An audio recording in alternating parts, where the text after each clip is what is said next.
Hi, and welcome to MindSet, an HCD vidcast, where we dive into the world of applied consumer neuroscience and market research with leading experts in the field.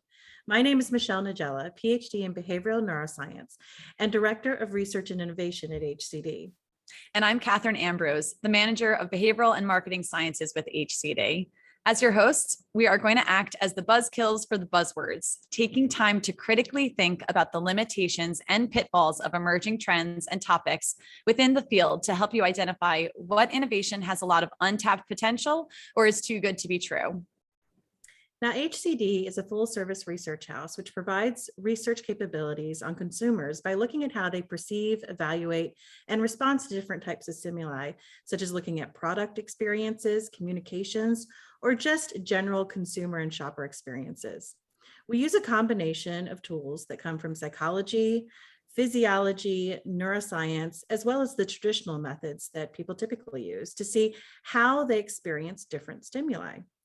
That stimuli can range from the early stages of exploration all the way through the final product validation tests. This is what we refer to as applied consumer neuroscience. So stick around for more curious conversations as we chat our way through the ever-evolving space of consumer science.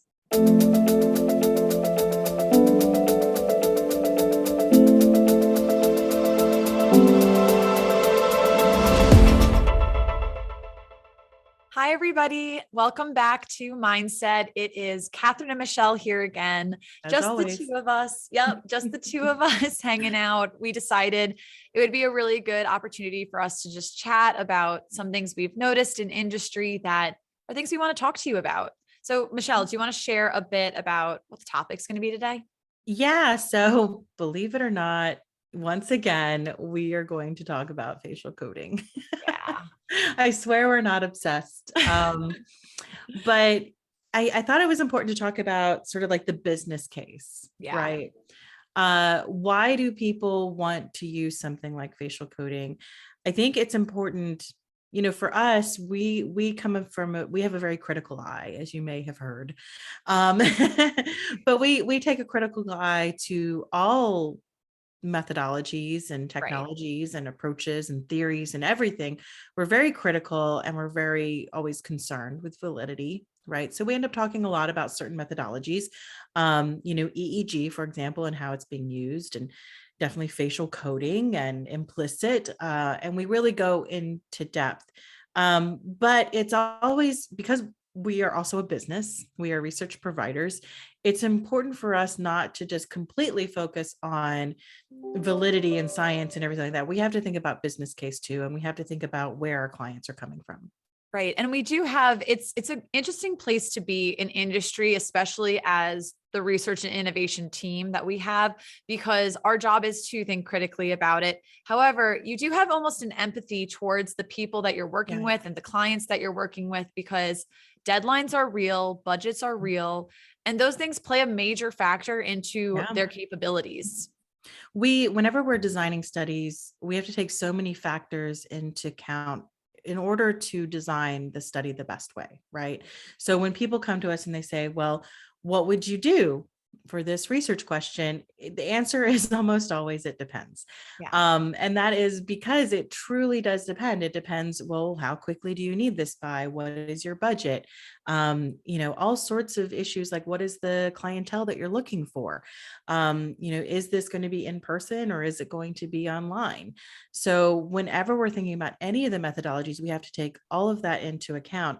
But there's also certain needs on the business side where a lot of times even if it's the head of the research department, they report to someone, right? They report to maybe an executive team that has certain expectations. And so often we are approached by people who say, I need this exact methodology done because either that's what we've always done and we're no longer using that provider, so we need someone else to do it. Can you do it? Or, my boss really wants us to use this methodology. Yeah, So can you do something where you put gear on someone's head? exactly. The Yeah. short answer is yes, we Yeah, can do these we things. can do anything. You can do whatever you want. You could do an fMRI study if you really wanted to, but You got it's the money and you got the time.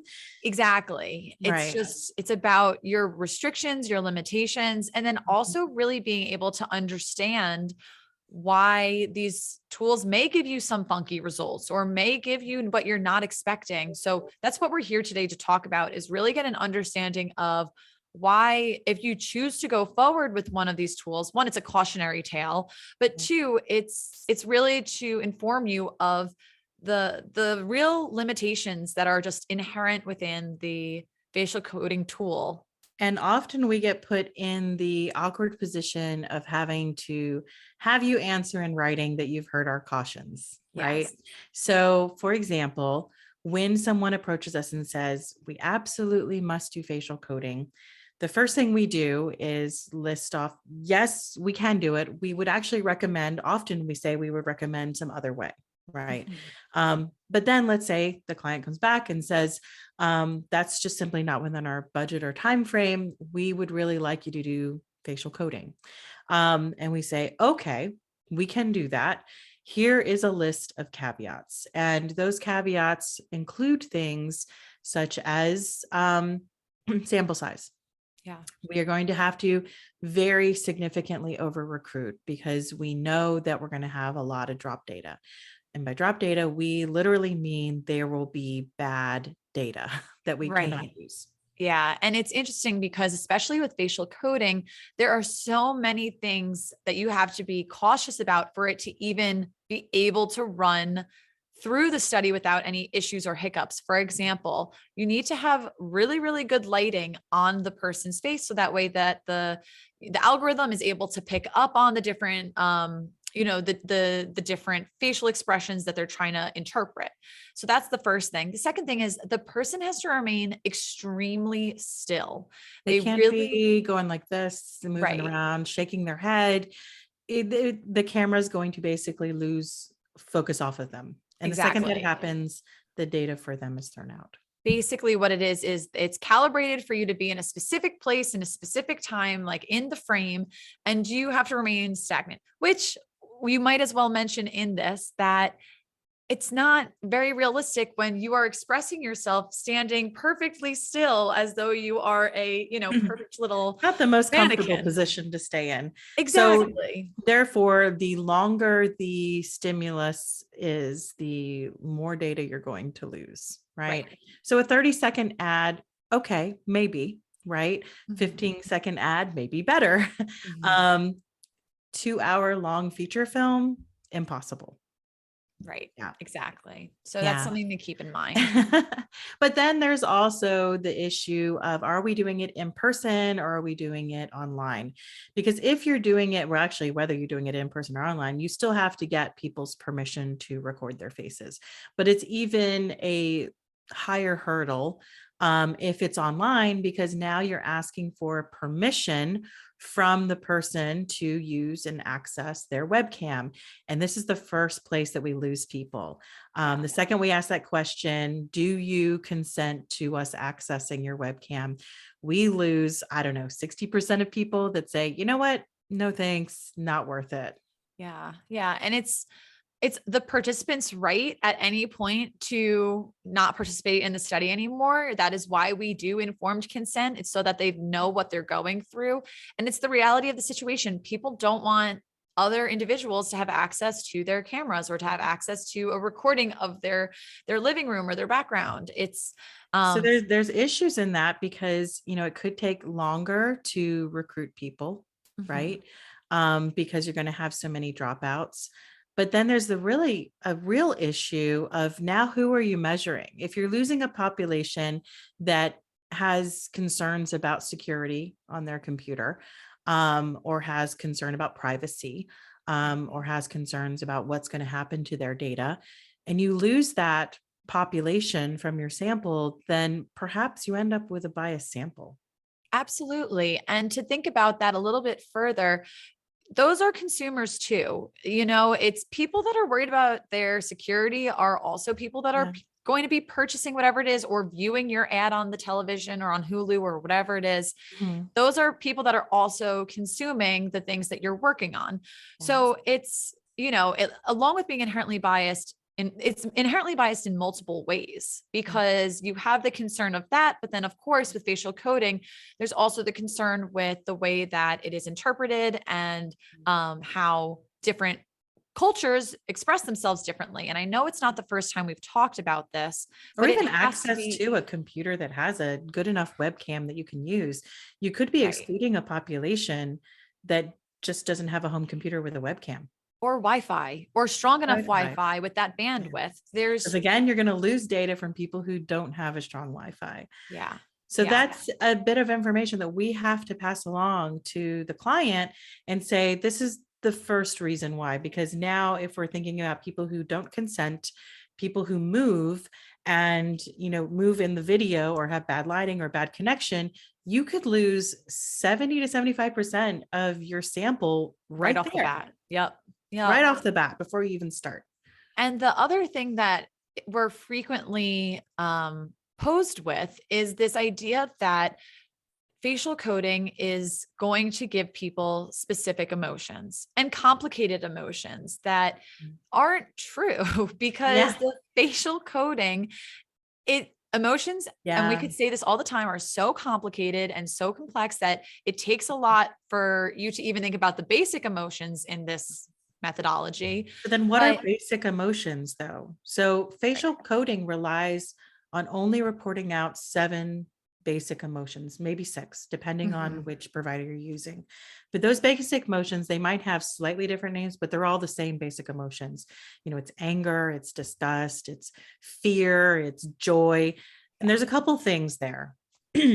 How many of those things do you really think you express when watching an advertisement? Right. Maybe not. Minimal. Yeah. Very minimal. But often what marketing teams actually want when they say we need to measure emotion, we need to make sure that our ad is emotional. None of those emotions, except maybe joy, right, are outputs that clients are looking for. So when you think about your KPI, what is your emotional KPI? It's typically not disgust, Right. right? Right. Or Exactly. puzzlement.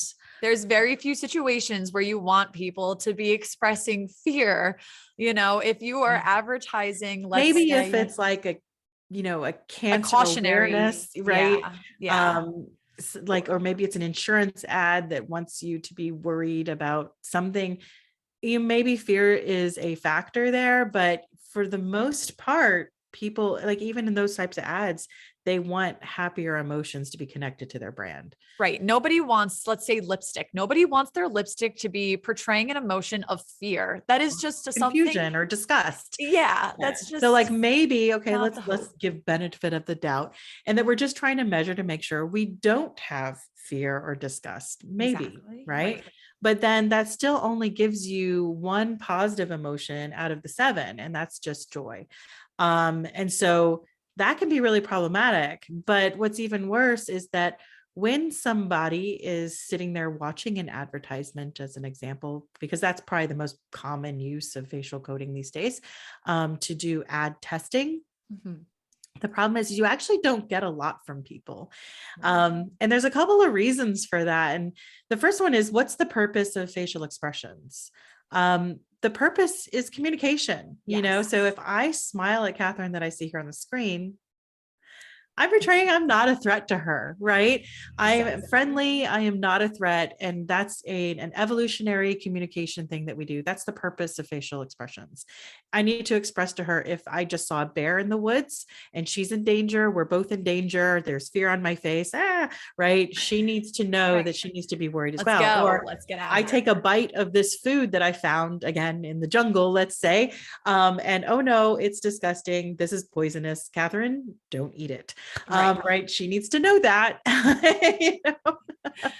That's the point of it all. But if I am just like mindlessly watching a commercial, and perhaps even worse, being forced to watch one, right? Because when we're talking about this, testing thing that we're doing, the study that we're doing, we're actually forcing people to watch ads they wouldn't be watching right now. Yeah, right? exactly. So a lot of their experience is just, oh, I'm going through this. I'm just going to stare at this screen. And if you just think about what you look like when you're mindlessly watching TV, you probably don't have a lot going on your face. Exactly. And so if you are having very minimal expressions being portrayed, which is totally a normal thing, it's not going to be able to get picked up by the facial coding units and Yeah, everything like that. And therefore, again, the data is going to show exactly what pretty it's supposed flat, to, but it's right? going to be showing it flat. Yeah. Yeah. And so clients get very disappointed when they see those results and they say, well, this is supposed to be an emotional ad. And it's like, well, what do you expect from someone who's just staring at a screen?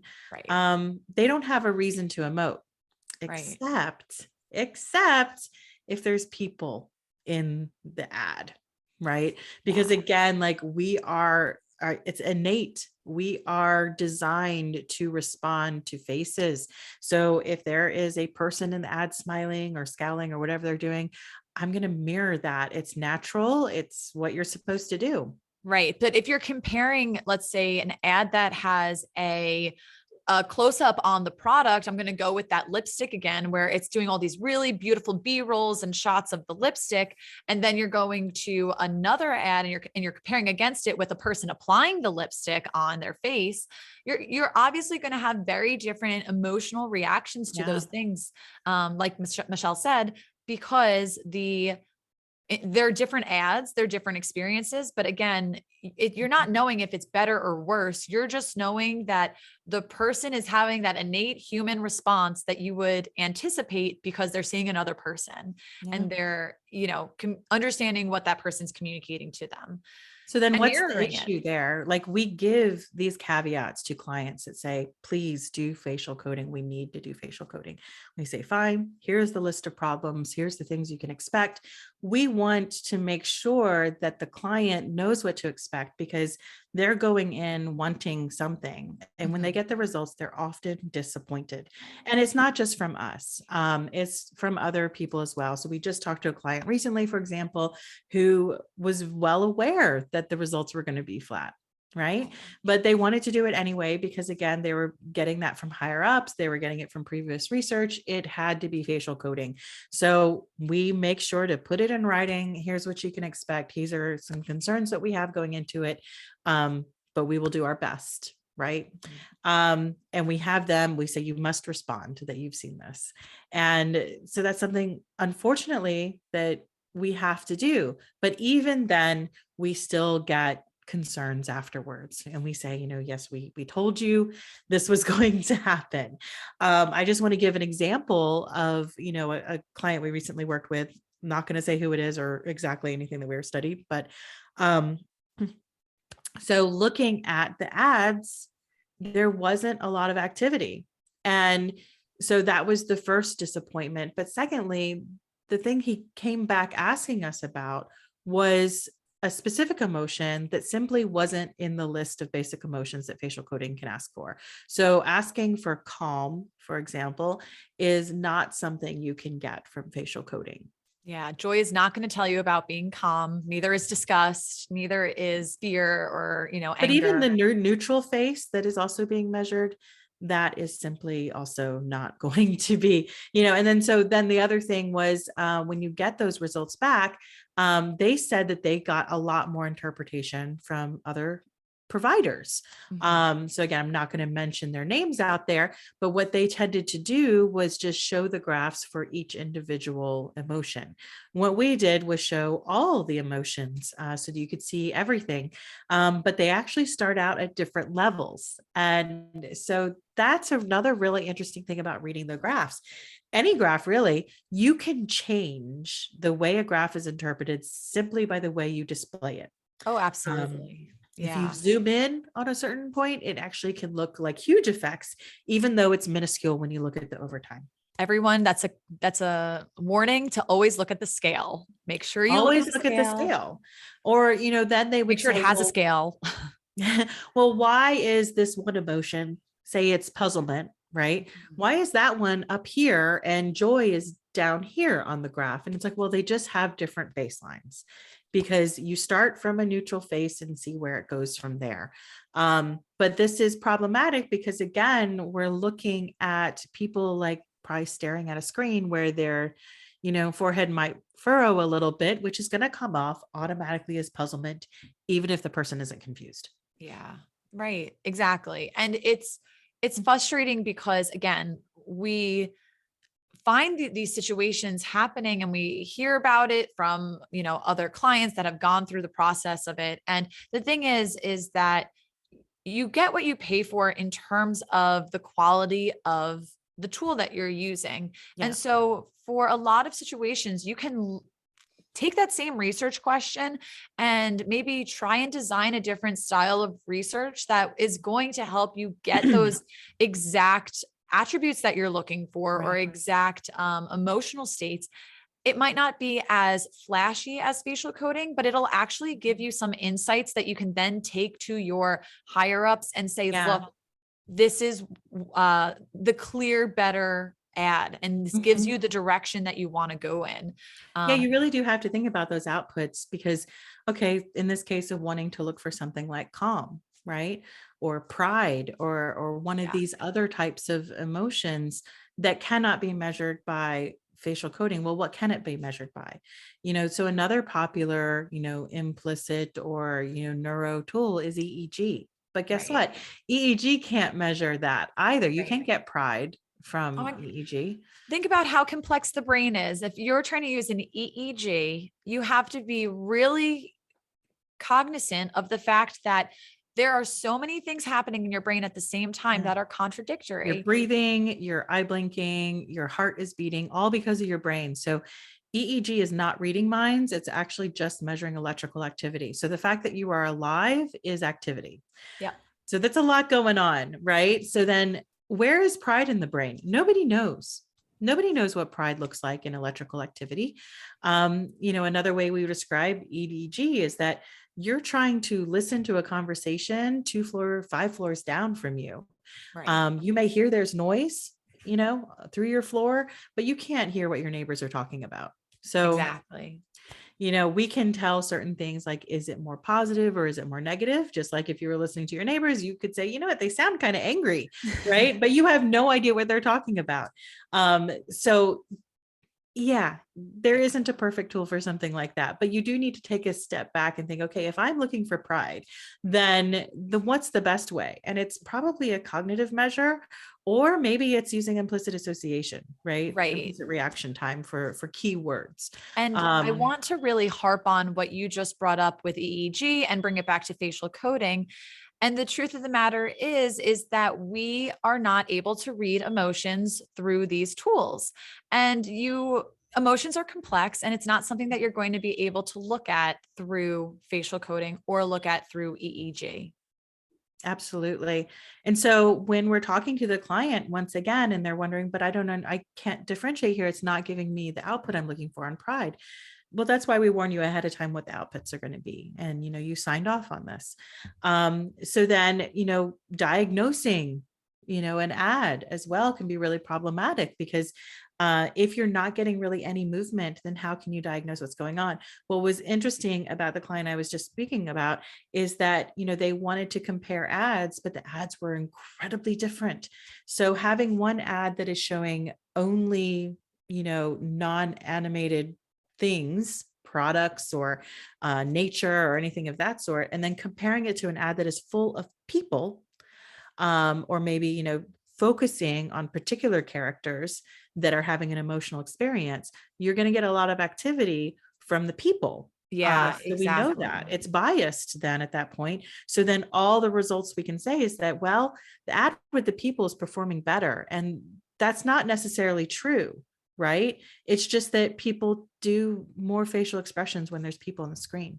So, what do you do when you have a client that now finds themselves in a position that they've done the facial coding research and they're not happy with the results? Where do they go from there? Yeah, we do our best to help them through their story. So we try to describe what's going on as best we can with a combination, hopefully, of the survey that they did, with the facial coding results and try to speak to each ad on its own. So what happened in this ad? And then also take some background knowledge that we have on ad testing. Luckily, we have, I don't know, like 30 years of experience doing ad testing. And so we're very familiar with what's working, what's not. And we can kind of take these subtle things that we're seeing from the facial coding and make some inferences based on what we've seen, right? So we try as best as we can to help the client, take a step back with them to talk about what their research questions were. Well, what does it require to have a success here? Action criteria, so in order to say that we should go with ad number 3, what do we need it to be? And we can go over that with them and decide maybe which one is doing that best from what we know. But it can be really limiting. And that's why the first step is really just trying to meter those expectations going in. And also do our best to make sure we're including some survey questions as well, because can be really hard to interpret those results without any context, right? Absolutely. And I think managing expectations is such a key thing that we do, but a part of our job that is not necessarily in the job description, but is a big part of our job is educating the general public, but also our clients on these limitations and really talking them through exactly why these results are happening and why these tools are what they're able to do and what they're good for and what they're not the best for. Yeah. So certainly we're trying, help us help you, right? That's what we're always thinking in this is we're not ever trying to scam anyone, so we're always honest and upfront about the limitations ahead of time so that the client knows going in. And then coming out of it, again, we always want the client to have the best that we can offer, which is why we try to bring in as much of our back knowledge as we can. But in general, we want people to understand, as Kathryn was saying, going into this, that it can be really problematic. So we all need to just be aware. 100%. So we are going to move over to a fun segment that we've been implementing, which is the React Attack game. I am going to be asking Michelle 10 words that she has not seen, doesn't know about. Nope. And basically, I'm just going to have her share the first thing that comes to her mind. So are you ready, Michelle? Let's do it. Awesome. All right. So word number 1, trust. Depends. Actor. Lies. Smile. Happy. Cheap. Quick. AI. Complicated. Expressions. Human. Algorithms. Not human. Mirrors. Reflection. Anger. Sadness. And the final word, robot. I laugh because the first thing that actually came to mind is the CAPTCHA thing, the image saying, I'm not a robot. So I guess my response is, I'm not a robot. I love it. I love it. Just wanted to throw a fun one in there, a nice random one to finish things off. Well, thanks for joining us, everybody. I think, again, it's just about our concern, as always, of making sure that you're using the right tool for the right question. And our question is constantly whether or not facial coding really is that tool. Right. And we get it. We totally get it. Sometimes you have to do it, and cheap and easy is sometimes cheap and fast is what people are looking for. But, that doesn't mean you're getting good quality. As Kathryn said, sometimes you get what you pay for. Exactly. Exactly. So we really hope that this was informative, that this was helpful. If you have any questions for us, of course, we're happy to chat with you at any time. But until next time, we hope that everybody takes care and stays safe. Thank you so much. HCD Mindset is produced by Helen Ross. For more information or updates, follow HCD Research on LinkedIn, Facebook, and Twitter at HCD Research Inc. and at HCD Neuroscience. Subscribe to our YouTube channel and be sure to rate, review, and follow us on Apple, Spotify, or wherever you listen to podcasts. Thank you and stay tuned for more curious conversations.